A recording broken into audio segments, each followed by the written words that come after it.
আজকে হচ্ছে মঙ্গলবার। গত ২-৩ দিন ধরে একদম টানা বৃষ্টি পড়ে যাচ্ছে। আজকে সকালবেলা থেকেও আকাশটা মেঘলা, আর এদিকে খুব সুন্দর হাওয়াও দিচ্ছে। ঘুম থেকে উঠতে আজকে অনেকটা লেট হয়ে গেছে, প্রায় ৯টা। এরপর আমি রেডি হয়ে বেরিয়ে গেছিলাম পড়তে যাওয়ার জন্য। কলেজের সামনে থেকেই পড়তে যাচ্ছিলাম, আর দেখো কলেজে আগের দিন অনুষ্ঠান হয়েছে, সব সাজানো এখনও রয়েছে। বাড়ি এসে দেখলাম দুপুরবেলায় হয়েছে চিকেন কষা আর বিরিয়ানি। তাড়াতাড়ি করে খেয়ে নিয়ে দুপুরবেলা একটা টানা ঘুম দিয়ে নিলাম, আর বিকালবেলায় আজকে ঘুম থেকে উঠে কেক বানাতে লেগে পড়লাম। অনেক দিন বানাই না কেক, আগে 2বার বানিয়েছি, আজকে 3য়বার বানাচ্ছি। 2টো ডিম ভালো করে ফাটিয়ে নিয়েছি, তার মধ্যে দুধ, ভিনিগার, তেল এইসব দিয়ে ভালো করে অনেকক্ষণ ধরে মিক্স করেছি।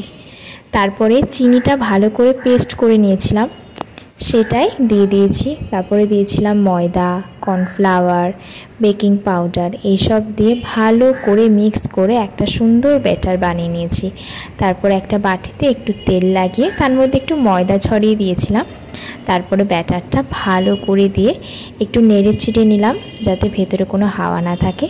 তারপর কড়াইটা ভালো করে গরম করে দিয়ে একটা স্ট্যান্ড বসিয়ে বাটিটা বসিয়ে দিলাম। 30 থেকে 35 মিনিট মতো রেখেছিলাম, তারপরে নামিয়ে ফেলেছিলাম। ভালোই নরম হয়েছিল। এরপর এটাকে কেটেই সন্ধ্যাবেলায় আজকে খাওয়া হবে। তাহলে আজকের ভিডিওটা এখানেই শেষ করছি। তোমাদের সাথে আবার পরের কোনো ভিডিওতে দেখা হবে। আজকের মতো টাটা।